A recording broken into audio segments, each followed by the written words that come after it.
Tudo da Canção Nova em um só lugar. Canção Nova Play.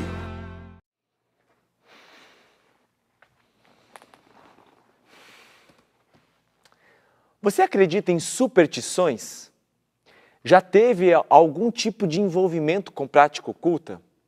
Pois é, em meio ao desespero ou por desinformação, muitas vezes a gente acaba tendo algum tipo de envolvimento com tais práticas.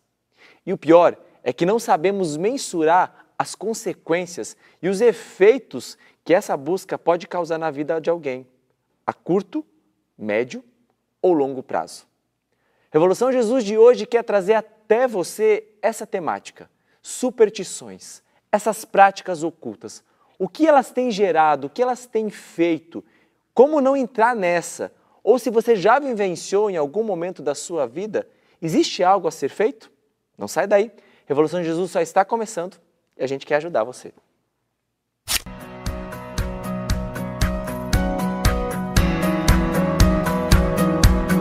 E para acrescentar a tudo aquilo que o programa Revolução Jesus está tratando, hoje estou com o Padre Duarte Lara. Padre, bem-vindo ao programa Revolução Jesus.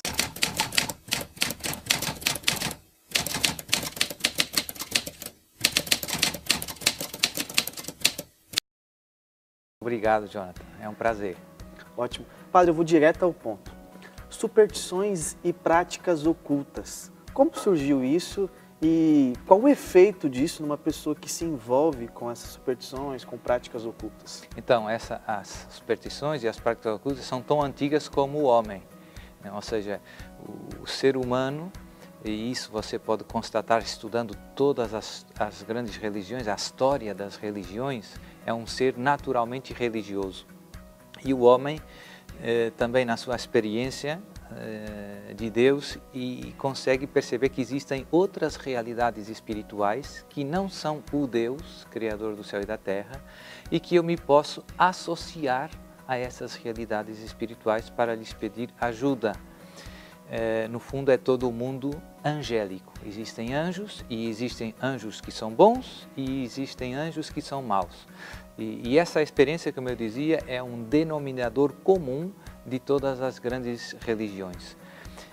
As práticas ocultas, como o próprio nome já nos indica, estão ligadas à invocação dos anjos maus, né? O lado das trevas, digamos, que muitas vezes se transvestem como anjos de luz, como diz Paulo lá na segunda carta aos Coríntios.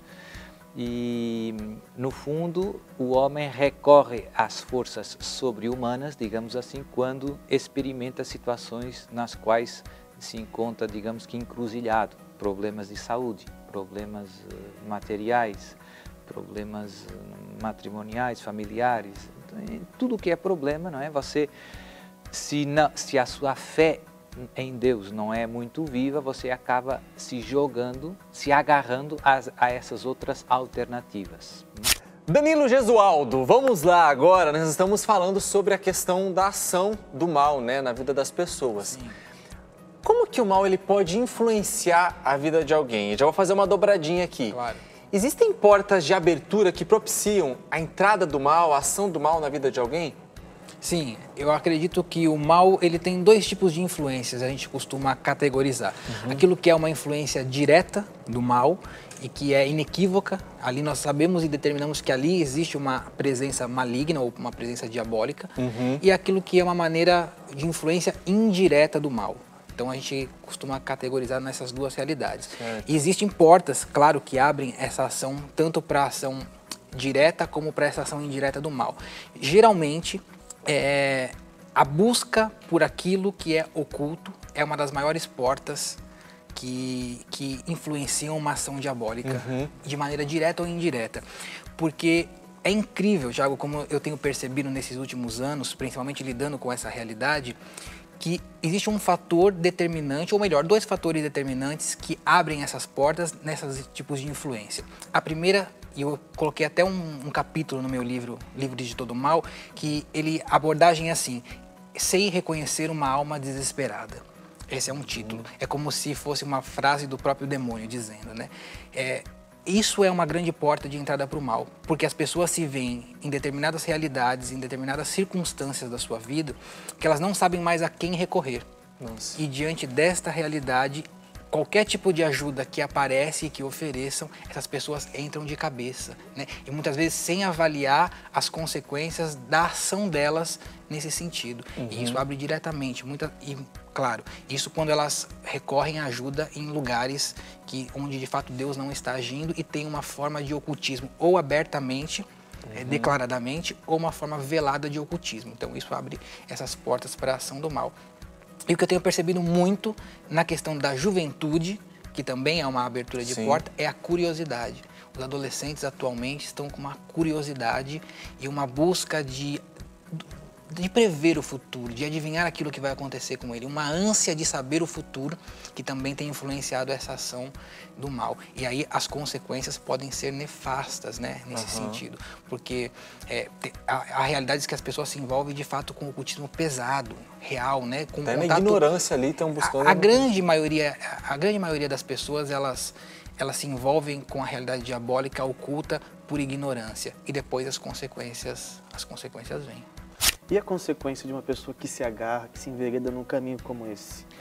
É perigoso, é muito perigoso, infelizmente. Por quê? Porque quando você recorre, no fundo, pede ajuda ao demônio através das formas de adivinhação, de magia, você está pedindo ajuda, talvez até por um motivo bom. Você quer uma cura, quer ajuda material, mas quando você dá abertura ao demônio para agir na sua vida, pois ele vai aproveitar essa abertura e talvez possa ajudar você num primeiro momento, mas vai cobrar depois, né?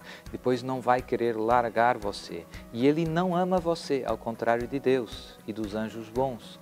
Ele quer destruir você e separar você definitivamente de Deus, né? E por isso é brincar com fogo. Você acaba estando brincando com fogo, às vezes até, como eu dizia, movido por uma boa intenção, né? Eu queria ter um filho, arranjar um emprego e tudo isso, mas me estou associando com a pessoa errada para conseguir isso, né? E por isso é preciso muito cuidado, né? Agora, a gente sabe que o demônio é o pai da mentira. Isso. E ele se apresenta diante de nós com propostas, com seduções, e vai ali ludibriando, né? Às vezes com meias verdades ou com uma verdade, mas uma mentira revestida por uma verdade, e a pessoa ela vai se convencendo nesse processo. E quanto mais ela vai sendo convencida, mais ela vai se envolvendo com aquilo. E aí, de certa forma, ela fica assim, não, mas isso é verdade, mas ele me fez isso, me fez aquilo. Qual é o caminho para a pessoa começar a se desvencilhar, ou até mesmo identificar essas mentiras colocadas pelo demônio? O demônio é muito inteligente e, como você disse muito bem, ele mascara as mentiras, ele não diz só mentira. Ele diz, se nós pegarmos logo lá no início da Sagrada Escritura, né, o primeiro pecado, ele vem com conversinha bonita. É verdade que Deus disse que vocês não podem. É verdade, Deus disse que não pode. Mas depois começa envenenando pouco a pouco.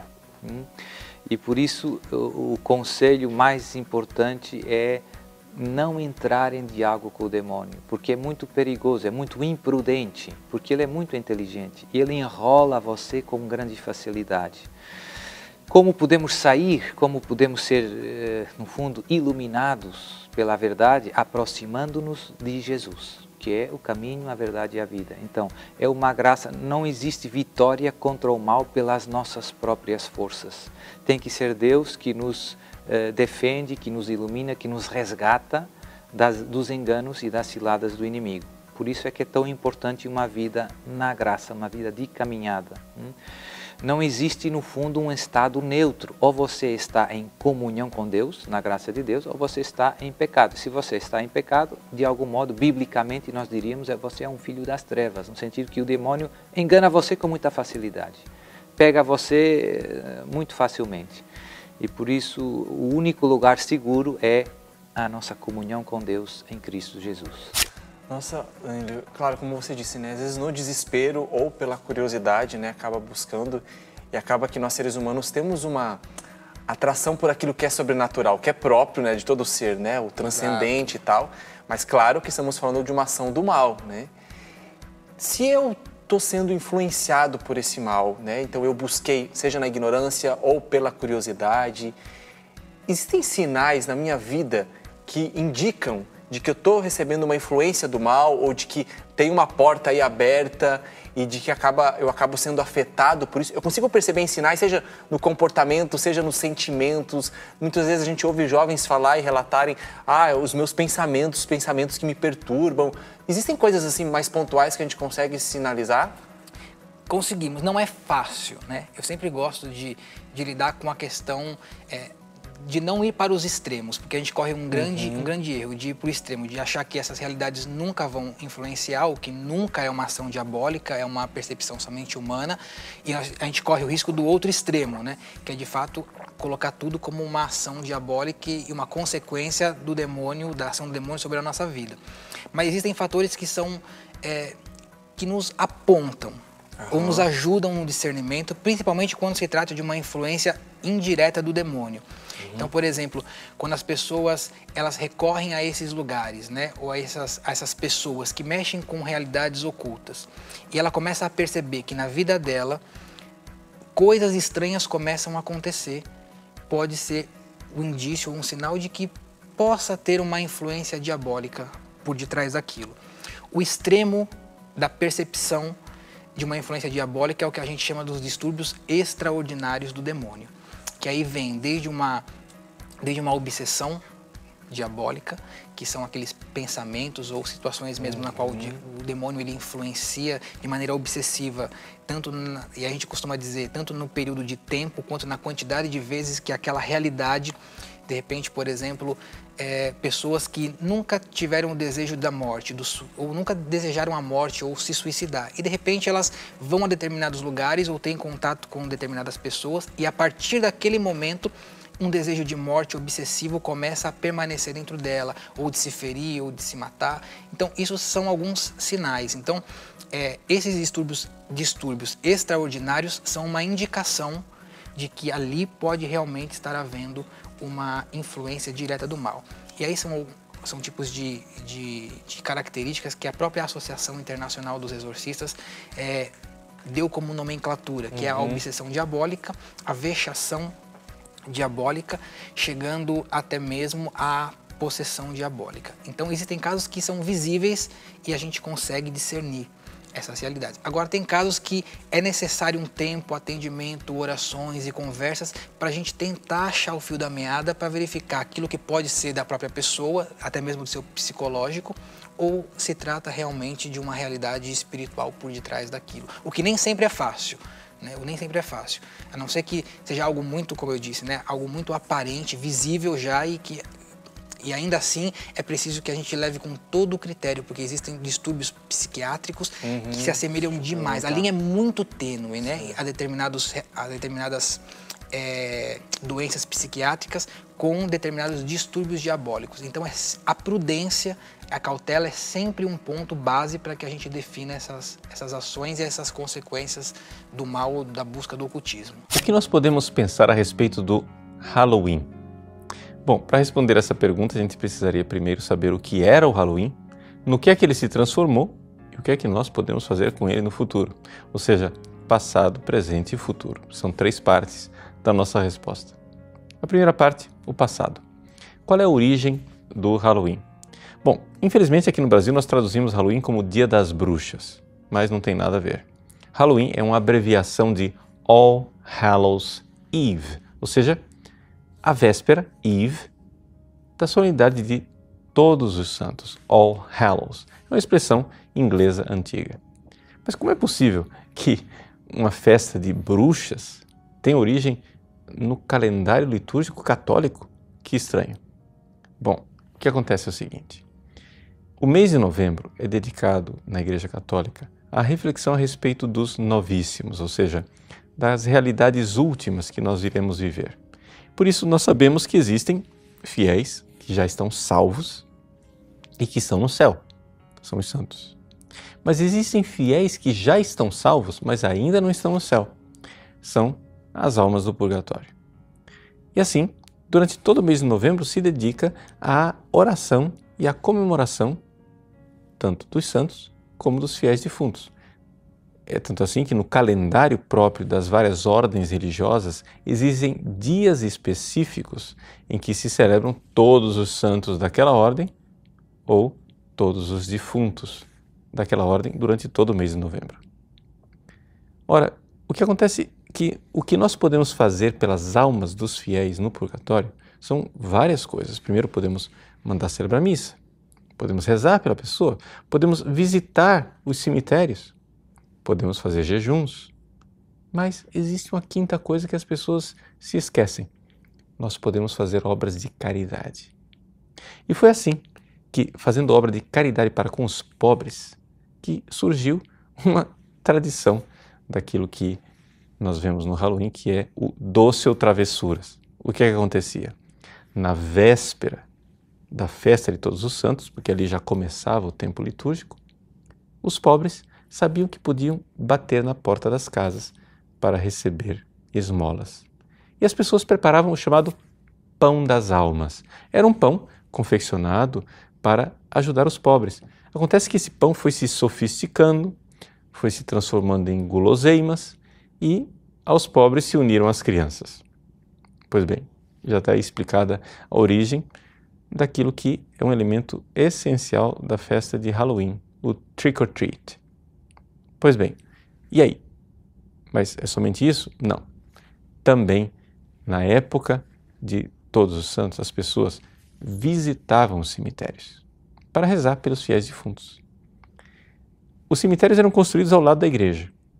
Como o terreno era bastante limitado, havia tradição em alguns lugares de colocar num edifício os ossos dos fiéis que já tinham morrido há muito tempo para desocupar o lugar. Então, ali, naquele ossário, as pessoas se reuniam, faziam suas orações e acendiam velas. Talvez aí esteja a origem, né, de se colocar uma vela dentro de uma abóbora, imitando quase a caveira de uma pessoa morta, exatamente porque se acendiam as velas para rezar pelos fiéis defuntos. Nós vamos para um pequeno intervalo e daqui a pouco voltamos para acrescentar ainda mais a esse assunto tão importante, porque conhecendo a verdade, aí sim nós nos tornaremos verdadeiramente livres. Daqui a pouco a gente está de volta. A Revolução Jesus está de volta, estamos tratando sobre superstições e práticas ocultas. Estamos também com um convidado, o Padre Duarte Lara. Padre, mais uma vez, muito obrigado por estar aqui no programa conosco. Uma grande alegria estar aqui. E dando continuidade ao nosso papo, Padre, muitas pessoas, e dentre essas pessoas, muitos jovens, dão um certo descrédito à existência do demônio. Existe até uma certa moda em relação a isso. Por mais que hoje o tema é um pouco mais falado, tratado, mas ainda existe uma linha que diz, não, isso aí não existe, isso é coisa passada, coisa antiga. Enfim, o que dizer sobre isso? Então, duas ou três ideias importantes. Primeiro, que o demônio gosta muito de duas coisas. Uma é de que as pessoas neguem a sua existência. Ele assim fica com mais margem de manobra para trabalhar, porque as pessoas nem se defendem contra ele, se ele não existe, né? E tem outro extremo, digamos assim, que também agrada ao demônio, que é aquelas pessoas que pensam que o demônio é mais poderoso do que aquilo que ele é, que vem o demônio por trás de tudo, né? E exageram as capacidades do demônio. Ele também gosta disso, usa isso um pouco no modo... eu uso muito a imagem do cachorro que ladra muito, mas é só garganta, né? E se você corre e foge dele, ele vai correr atrás de você, ainda que seja um cachorro bem pequeno. Por que é que muita gente hoje não acredita na existência do demônio? Infelizmente, eu vejo que isso entrou também muito na igreja através da teologia. Infelizmente, alguns exegetas começaram dizendo, mas esse negócio dos anjos acaba sendo uma figura de estilo, um modo de dizer que Deus está perto, e por isso não é para a gente aceitar isso literalmente, né? Então, é um erro, a igreja nunca ensinou isso, pelo contrário, a igreja é dogma de fé, que os anjos existem, que os anjos foram todos criados bons por Deus, mas que são livres e foram submetidos a uma prova, alguns deles livremente se recusaram a servir a Deus e a partir desse momento se tornaram demônios. E isso é uma verdade revelada por Deus, ensinada desde sempre, há 2000 anos pela Igreja Católica. E por isso, um católico sabe que os anjos existem e também tem as boas notícias. Deus deu a cada um um anjo da guarda. Isso é muito importante. Temos São Miguel, São Gabriel, São Rafael, né?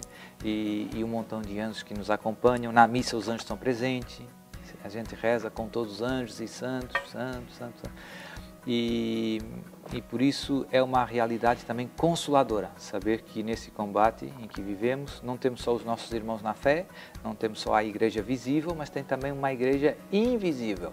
Né? Lá no credo nós dizemos Deus Criador de todas as coisas visíveis e invisíveis. Se você pega o catecismo, explica, as invisíveis são os anjos. Deus criou os anjos, seres espirituais, pessoais também, inteligentes, livres, podem amar e conhecer a Deus como homem, mas que alguns, infelizmente, livremente se revoltaram contra Deus e o seu plano de salvação. Né? E por ódio e inveja querem destruir o homem. No primeiro bloco, padre, nós tratamos sobre aquilo que o demônio usa para ludibriar tantas pessoas, só que nos faltou dar alguns nomes. Certo. Por exemplo, hoje em dia é muito comum entre os jovens eles se basearem em horóscopo, Certo. em brincadeiras do copo, do compasso e se envolver Certo. com essas coisas. Então, nós não demos os nomes dessas coisas no início do programa, lá no primeiro bloco, mas agora a gente está dando aqui. Eu gostaria que o senhor tratasse um pouco sobre coisas como essa, Certo. sobre o envolvimento da pessoa com o horóscopo, com Certo. brincadeiras como o copo, o compasso, e até mesmo aquelas propagandas. Aqui no Brasil é muito comum, padre. Sim. A gente está andando pela rua e vê lá um cartaz, traga o seu amor em 15 dias. Sim, sim, E aí sim, você sim. vai na determinada pessoa, ela faz um trabalho Certo. e envolve outras pessoas nisso. Muito comum também invocar espíritos de mortos em determinados lugares, enfim. Sim. E até mesmo nesse último exemplo que eu citei, alguns se baseiam na própria Sagrada Escritura para se fundamentar em relação a isso. Então, eu gostaria que o senhor tratasse um pouco sobre essas realidades. Infelizmente, fazer a lista completa é muito difícil. Por quê? Porque estão sempre surgindo novas formas. Agora, lá na Europa surgiu um jogo, penso que aqui no Brasil também entrou, mas menos, Charlie. Entrou. Né? Com os lápis e tudo isso. Você disse o jogo do copo, horóscopo, tudo isso, no fundo, são formas de adivinhação, de recorrer a forças ocultas para conhecer coisas desconhecidas, invocando, né, etc. Com o jogo do copo, também tenho algumas experiências com alguns jovens que correram, tudo é sempre muito mal, mas às vezes você percebe que é o demônio que está por trás. É raro, porque o demônio não gosta de mostrar que está por trás. Mas, como uma vez falando com alguns jovens, e eu sempre aproveito as pregações para alertar para esses perigos, porque as pessoas pensam que é um pouco, que no fundo não é nada de muito grave, não estamos fazendo mal a ninguém, não é um ritual satânico. Né?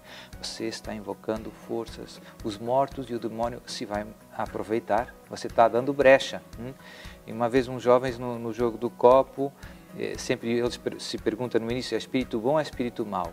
E nessa vez, o demônio sempre diz que é espírito bom, não vai dizer que é espírito mau, né? Pai da mentira. Mas dessa vez disse é espírito mau, e eles se assustaram e trancaram o encontro, pararam e pegaram no copo. Teve um jovem que pegou no copo e lançou o copo contra a parede, e o copo não se partiu. E eles ficaram muito assustados, pegaram o copo outra vez, lançaram o copo com toda a força contra a parede e o copo não se partia. Rezaram um Pai Nosso e depois conseguiram partir o copo.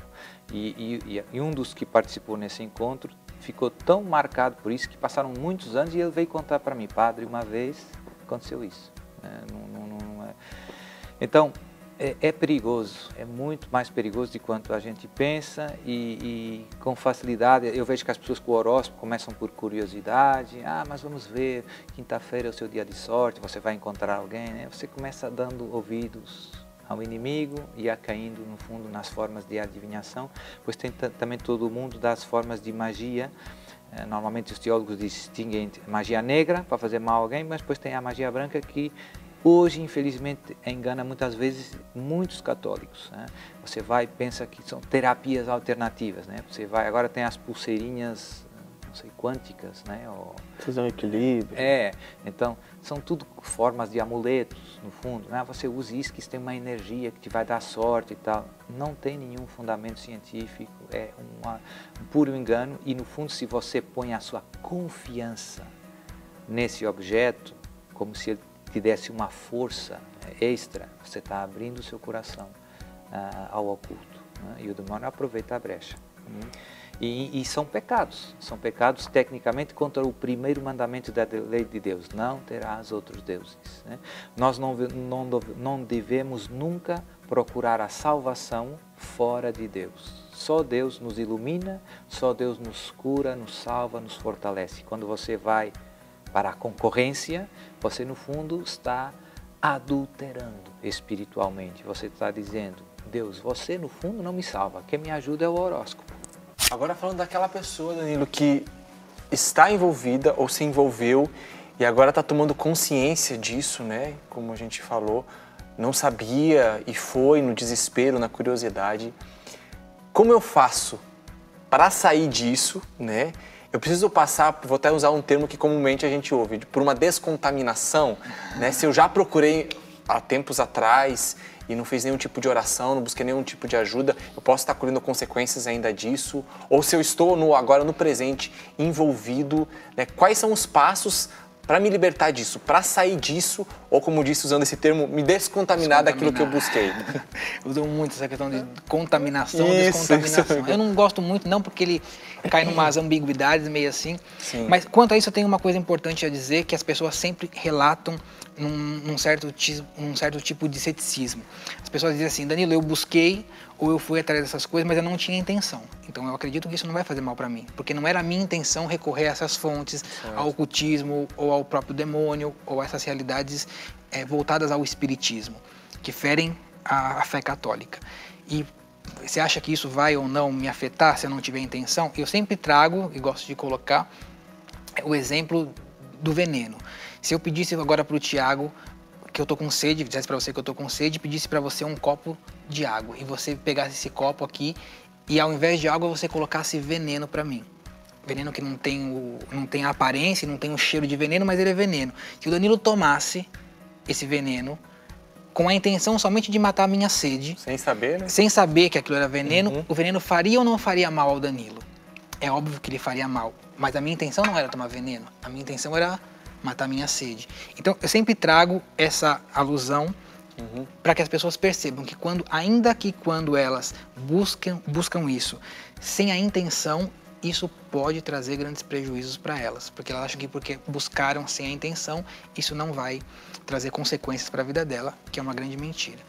E o primeiro passo que elas precisam dar, uma vez que tomaram consciência agora de que esses lugares não vêm de Deus, as práticas que ali acontecem, e que isso fere o primeiro mandamento, que é amar Deus sobre todas as coisas, o primeiro passo, elas precisam buscar o sacramento da confissão, né? A confissão, ela tem uma força muito maior e muito superior do que o próprio exorcismo, como apenas um sacramental, que é o exorcismo. Ali não, ali é um sacramento que é realizado sobre a pessoa, né? É o próprio Cristo ali que age. Então a pessoa precisa confessar esse pecado, onde esteve, o que buscou, se buscou para um bem de si próprio ou buscou querendo o mal de alguém. E aí o caminho para que ela se descontamine, ou o caminho de libertação dessa prática, digo sem medo nenhum, que é uma vida de constância e fidelidade das práticas cristãs. E aqui eu acentuo a Santa Missa como o cume, né, o pico, aquilo que é de mais eficaz dentro do processo de libertação. E eu coloco sempre a confissão antes da missa, porque se você não se confessa, você não pode participar da Santa Eucaristia, né? Mas ali é a plenitude do sacramento, é o corpo e o sangue de Cristo dentro de você, e ali a força daquele sacramento acontece. A oração do Santo Rosário, todos os dias, adoração, o contato com a palavra de Deus. No fundo é aquilo que a Canção 9, o Padre Jonas nos ensinou, né? Desde sempre. As 5 pedrinhas, eu posso dizer assim, elas têm a força suficiente de libertar as pessoas do poder do demônio, né? Os exorcistas sempre dizem que tudo aquilo que nos leva e nos aproxima de Deus tem força para nos desvincular do poder das trevas. Então, toda prática que a pessoa coloca, de fato, fiel e constante, aquilo é capaz de descontaminá-la. É claro que é importante que, de repente, numa realidade de grupo de oração que ela participe, tenha pessoas rezando e intercedendo por ela, que ela faça orações de renúncias, né? Mas ainda válidas. sim, mas ainda assim, se ela não souber ou ficar confusa, mas fiz essa oração, será que preciso ficar rezando todo dia, essa oração de renúncia todo dia? Digo a ela, rezou a oração de renúncia, agora começa a viver a sua vida cristã de maneira madura. Confissão constante, sempre que preciso, não deixa passar de um mês de confissão não. Eucaristia, rosário, adoração e palavra de Deus são os instrumentos que Deus nos dá, fáceis, né, Tiago? Na verdade, simples, parece ser simples, mas que utilizado da maneira correta é capaz de nos libertar das consequências da ação do demônio sobre a nossa vida. Hoje, não sei lá na Europa, padre, mas aqui no Brasil existe uma leva de livros que usam frases do Evangelho e vão misturando todas essas coisas. E esse livro, ele acaba se tornando como um evangelho ali, ou como um manual para a pessoa seguir, só que vai ali colocando também o que não corresponde à doutrina da igreja. Tem muitos autores que também, alguns são brasileiros, são conhecidos lá em Portugal. Você vai numa lanchonete, você vai pôr gasolina, e você tem pastilha elástica, chocolate e livro de autoajuda ou coisa espiritual, lá, e que é isso, né? Que fala de Jesus, a energia, mas mistura tudo, é um caos. Faz um sincretismo ali. Faz um sincretismo, é uma espécie de, não sei se cá tem caldeirada, ou você mete um pouco de coloca tudo no caldeirão. Mete tudo lá e mistura bem, e é um caos. E então muita gente, e depois como tem uma aparência de bondade, fala do amor, da paz, da harmonia, né? Aquilo atrai, né? No fundo atrai com a beleza das coisas boas, mas lá no meio tem muito veneno. É o típico jogo do inimigo, confundir, né? As boas mentiras são aquelas que têm uma grande aparência de verdade e lá no meio tem um ingrediente fatal, né? Por isso o segredo é permanecer firmes na palavra de Deus, na Igreja Católica, conhecer bem o catecismo. Agora fiz com a ajuda de um irmão meu aqui do Brasil, fiz um app para o celular, catecismo, está lá no Google Play, bem prático para que todo mundo possa conhecer facilmente o catecismo e partilhar nas redes sociais, né? Você pode mandar nos seus amigos, quando tem discussões, o horóscopo é bom, o horóscopo é mau, você vai lá, horóscopo. Vem o número do catecismo que fala do horóscopo, você já partilha nas redes e assim a verdade de Deus se espalha para combater toda a confusão e toda a dúvida, né? É bom, né? Isso aí, isso é muito importante. Espalhando a verdade, a gente vai para o intervalo, daqui a pouco nós estaremos de volta para tratar um pouco mais sobre superstição e tantas outras coisas que o demônio coloca para nos enganar e nos retirar do caminho da salvação. De volta com o programa Revolução Jesus. Se você ainda não conhece o nosso Instagram, @Revolução Jesus, eu convido você agora a pegar o seu celular e entrar aí, @Revolução Jesus, seguir a nossa página, dar uma olhada lá no nosso feed, acompanhar os nossos stories e ficar atento ao acampamento Revolução Jesus, ao aprofundamento, porque as inscrições estão abertas e o link de inscrição está na bio. Agora, dando continuidade à nossa conversa, padre, nós fomos para o intervalo e o senhor tratou de todo um trabalho que o senhor realiza aí, né?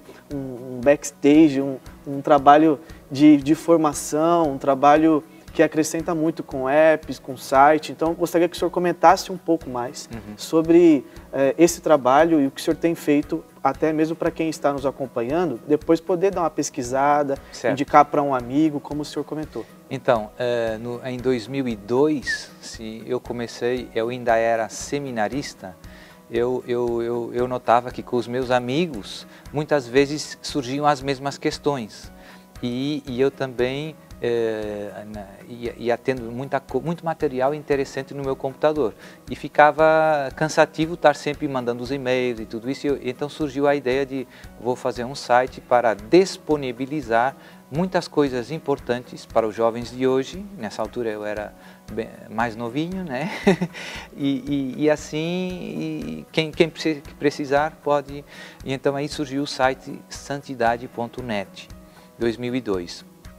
E a ideia de fundo, eu pus lá logo na página de entrada, era promover a vocação universal à santidade. Porque uma coisa que Jesus mostrou para mim logo no início do meu encontro com Ele é que, no fundo, ser feliz é aquilo que todos desejamos com todo o coração. Outra coisa não é do que ser santo, do que amar Jesus e servir Jesus. E ao mesmo tempo Jesus mostrou que para ser santo você não tem que ficar o dia inteiro rezando na igreja nem ficando fazer penitência o tempo todo. Tudo aquilo que é honesto, tudo aquilo que é verdadeiramente humano serve para nos unirmos a Deus. E eu gostava muito de ir na praia, fazer bodyboard e um montão de esportes, e eu pensei, eu me vou santificar andando de moto. Tinha todo um plano, fazer uma equipa de motos, de corridas e tudo isso. Então, santidade.net, ser santo através de tudo aquilo que é bom, tudo aquilo que é humano, né? Mas depois Deus tinha outros planos para mim, então tive que mudar, de largar esse plano. Mas o site sempre ficou e foi crescendo naturalmente. E depois com o sacerdócio, com as pregações, com os retiros, eu comecei também postando os vídeos no canal do YouTube, ligando ao site e tudo isso. E hoje vejo que muita gente usa e chega a muita gente, embora por trás esteja só eu. Muita gente manda e-mails e diz, padre, a sua equipe, a minha equipe é o anjo da guarda e eu. Né? Sou eu o anjo da guarda. Então, não é que eu dedico muito tempo a isso, é um site sem muitas atualizações, o canal do YouTube tem um pouco mais, mas vou sempre, ao fim de cada mês, pondo algumas coisas, tudo isso. Então tem muito material útil. No site tem, por exemplo, exames de consciência, que eu vou postando, que são muito úteis para fazer boas confissões, e no canal do YouTube tem um montão de vídeos, tem playlists por temas, tem orações, tem rosário, e tem os vídeos sobre os exorcismos, tem perguntas e respostas, um montão de vídeos e perguntas bem concretas, né? Um cristão pode praticar o yoga, assim, você vê 3 minutos, vê a pergunta. E agora, mais recentemente, essa questão do catecismo, Jesus colocou também muitos anos atrás a graça de perceber que o catecismo é um dos maiores dons que Deus fez à igreja nesses tempos que vivemos, que são tempos de grande confusão. Então, é um instrumento excelente para a sua formação cristã. E eu vejo que alguns cristãos crescem, digamos que fisicamente, mas espiritualmente continuam com a catequese ali da primeira comunhão. E então, eu encorajo muito as pessoas a estudarem o catecismo. Eu todos os dias leio alguns minutos do catecismo. Já li tantas vezes, acaba e começo, consulto para preparar as pregações e todos os dias leio sempre continuamente mais umas páginas, depois chego no fim, começa no início. Eu vejo que é de uma riqueza incrível. Há pouco o senhor esteve no acampamento de cura e libertação e o senhor falou sobre essa questão de estar na graça, em estado de graça. Queria que o senhor tratasse um pouco sobre isso, para auxiliar a pessoa que está nos acompanhando a uma compreensão maior e melhor sobre aquilo que é estar em estado de graça, para que a gente não fique tão vulnerável assim às forças do mal. Então, estar em estado de graça é estar numa comunhão de vida com Deus, Pai, Filho e Espírito Santo. Ou seja, você está unido espiritualmente a Deus. A sua alma, o seu corpo estão em Deus e com Deus. Você se torna um sacrário, um templo de Deus, né? E essa presença de Deus em nós é uma presença santificante. Deus nos comunica a sua vida. Por isso nós falamos da graça santificante. A presença de Deus em nós nos transforma, nos eleva. Do ponto de vista natural, eleva a nossa capacidade de pensar, eleva a nossa razão. A gente erra menos, porque estamos em contato com Deus, e ordena a nossa vontade. A gente quer com mais facilidade o que é bom e consegue querer com mais facilidade, rejeitar o mal, né? Eu quero o bem e não quero o mal, com a ajuda de Deus. Sem essa ajuda de Deus, tudo se complica muito. Tudo se complica muito. Nós ficamos muito vulneráveis do ponto de vista intelectual, a gente se deixa enganar com muita facilidade, e também a nossa vontade, que é frágil, que ficou ferida pelo pecado original, acaba fica muito instável, fica muito cai. E mesmo com a graça de Deus, isso não anula o nosso combate. Deus eleva as nossas forças, mas nós ainda não estamos na pátria, no céu. No céu, sim, esta comunhão com Deus vai ser perfeita, embora agora seja real. Eu estou já em comunhão com Deus, na graça de Deus, mas ainda não é o que vai ser plenamente no céu, né? E por isso nós, infelizmente, podemos perder a graça, que é a coisa mais dramática que pode acontecer. Se nós perseverarmos no fim, até ao fim na graça, o céu é certo, mas nós podemos perder, e por isso essa vida cristã é uma luta, é uma batalha. Estamos sempre querendo aderir a Deus, mas mas lutando por causa das consequências que o pecado deixou em nós.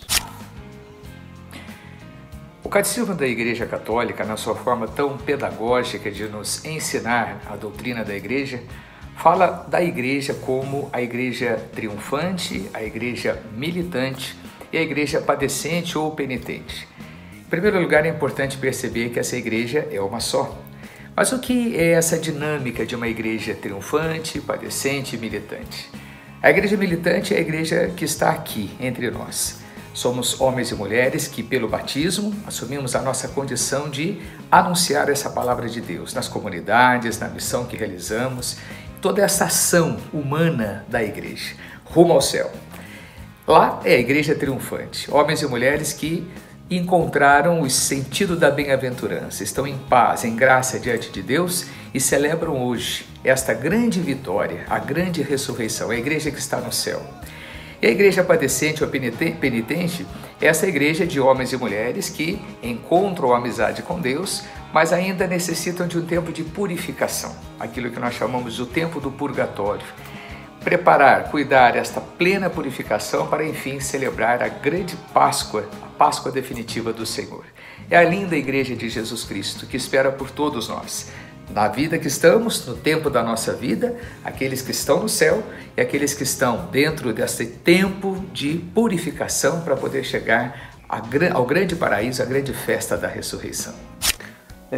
Quais são as formas, então, de adquirir essa graça, Padre? É pelos sacramentos? É por uma oração? Certo. Então, os canais habituais são os sacramentos mais fortes, né? O batismo é o primeiro, né? A gente o batismo nos purifica do pecado original, faz de nós templos do Espírito Santo. Por isso é tão importante batizar as crianças de pequeno. Lá na Europa agora está entrando a moda de que os pais dizem: eu vou deixar meu filho escolher, né, se ele quer ser católico, se não quer ser católico.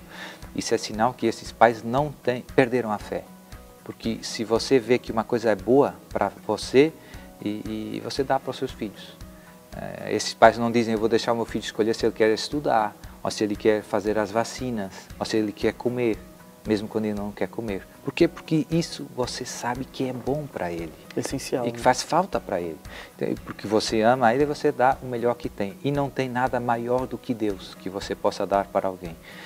Então é importante o batismo em criança. E depois todos os outros sacramentos nos enchem, todos, sem exceção, da graça de Deus. Pois cada um tem qualquer coisa de específico. Confissão perdoa os pecados, a Eucaristia fortalece o amor de Deus, a unção dos doentes, cada um tem o matrimônio, a ordem, cada um tem qualquer coisa de específico, mas em comum todos nos enchem da graça de Deus. Mas, além dos sacramentos, obviamente, a oração, quando eu rezo, Deus vem, claro, a oração também é um canal pelos quais Deus nos enche da sua graça. Uma pessoa que tem uma comunhão com a palavra de Deus, eu posso dizer que ela está menos vulnerável a superstições, a ser iludida pelo demônio pai da mentira? De modo óbvio, né? Deus nos avisa continuamente, se nós pegarmos a Sagrada Escritura, o Antigo Testamento, no tempo do Antigo Testamento, era muito frequente os povos que estavam misturados com Israel, que habitavam a zona da Terra Santa, da Palestina, tinham muitos rituais supersticiosos, né? E então Deus teve muitos séculos catequizando o povo com muita paciência, dizendo: não, você não corra para esses lugares, não faça esses rituais. O Antigo Testamento está cheio da catequese que Deus fez com o seu povo sobre esses pontos e o povo caía muitas vezes na idolatria, ia lá nos outros deuses e fazia os rituais, e depois vinham às vezes alguns castigos e o povo se convertia e via, não, nós fizemos o que Deus tinha avisado para não ir, mas nós fomos, né? Então, todo o Antigo Testamento, no Novo também está presente essa questão dos rituais, das superstições e tudo isso, mas não talvez com a mesma quantidade que tem no Antigo. Por isso, quem medita a palavra de Deus está bem vacinado contra essas tentações. Por quê? Porque tem o olho aberto. Tem o olho aberto. Deus proíbe expressamente a invocação dos mortos, as invocações, os malefícios, tudo isso é muito claro. Se você não conhece a palavra, você se pode confundir com muito mais facilidade. Agora, uma outra coisa sobre a Virgem Maria, porque enquanto nós temos a Eva, Sim. que dá ouvidos ao anjo decaído, nós temos a figura da Virgem, que dá ouvidos ao arcanjo Gabriel, que lhe anuncia né, a salvação e tal. E a Virgem é aquela que pisa na cabeça da serpente. Sim. Uma pessoa que ela tem uma comunhão com a Virgem Maria, que reza o seu rosário, o seu terço, tem uma intimidade com a Virgem Maria, essa pessoa também está melhor auxiliada contra o mal? Sim, existe um grande ódio entre Satanás e a Virgem Maria, por os motivos que já vocês disseram, porque e sobretudo porque pelo sim dela nos veio a salvação. Veio a salvação não só para todo mundo, portanto, pelo sim de Maria. Então, o demônio que quer a perdição de todo mundo odeia de um modo muito forte a Virgem Maria. Depois, a intercessão de todos os santos nos ajuda, mas a intercessão da Virgem Maria junto do trono de Deus é a mais poderosa de todas, né? E por isso, pedir de ajuda nos nossos combates faz muita diferença. Todas as práticas de devoção mariana, você já disse, o terço, a consagração à Virgem Maria, tudo isso facilita muito, como eu dizia, este tempo do combate em que estamos vivendo, né? Por isso, você pode, só com o sacramento, só com a oração, vencer vitorioso? Sim, mas com a ajuda de Maria fica mais fácil, fica bem mais fácil, né? O escapulário de Nossa Senhora do Carmo, tem tantas devoções marianas muito poderosas, E eu vejo muito também nos exorcismos, como até o simples terço, né, incomoda o demônio. Mesmo se você não está rezando o terço, se pegar o seu terço e encostar na pessoa, o demônio reage, não gosta, né? O escapulário, as medalhas, Nossa Senhora das Graças, todos os sacramentais marianos, a gente vê que existe um grande ódio, né? E ele normalmente nos exorcismos nem diz o nome de Maria. Ela, diz só ela, essa aí, né? E de Jesus também, não gosta de o teu chefe, né? Não, a gente vê que Nossa Senhora é uma grandíssima ajuda, né, nesta luta. Por que a Igreja celebra a festa de Todos os Santos? O que significa essa festa? A festa de Todos os Santos é uma festa muito bonita, celebrada no dia 1º de novembro, e que marca exatamente esta profissão da nossa fé. Cremos na comunhão dos santos, homens e mulheres que vivem esse ato heróico da própria vida, um testemunho que é diferenciado entre os muitos testemunhos da vida.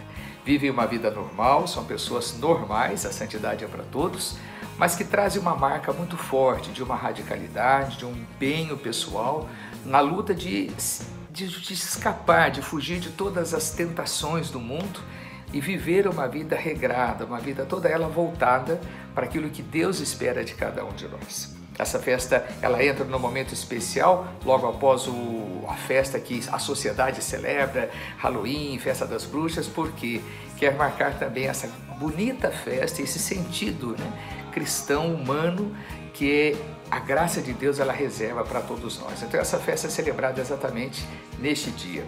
Como eu me torno amigo de um santo? A gente se torna amigo exatamente construindo uma amizade, conhecendo aquele com quem estabelecemos a amizade. Assim também é com os santos. Quando a gente lê a história de um santo, a gente se identifica com ele. E uma forma bonita de ter esta amizade com o santo é seguir os seus passos, né?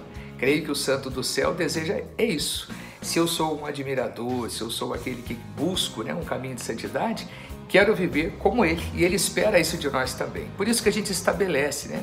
Ou podemos perguntar, como se estabelece a amizade com o santo? Assim, seguindo esses passos, os seus passos, e vivendo esse caminho de santidade todos os dias no cotidiano das nossas vidas. Que os santos do céu nos acolham, nos intercedam por todos nós e nos esperem também para que um dia a gente celebre a grande Páscoa do Senhor. Cada um de nós é chamado a ser santo. Todos os fiéis cristãos de qualquer estado ou ordem são chamados à plenitude da vida cristã e à perfeição da caridade. Todos são chamados à santidade. Com o fim de conseguir esta perfeição, façam os fiéis uso das forças recebidas. Assim, a santidade do povo de Deus se expandirá em abundantes frutos, como se demonstra luminosamente na história da Igreja pela vida de tantos santos. O caminho da perfeição passa pela cruz. Não existe santidade sem renúncia e sem combate espiritual.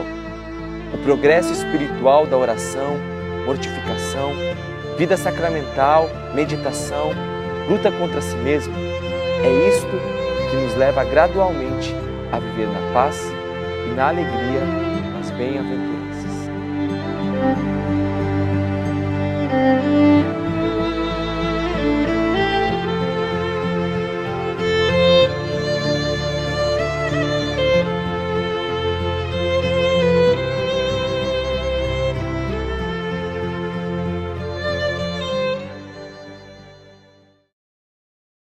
Tudo da Canção Nova em um só lugar.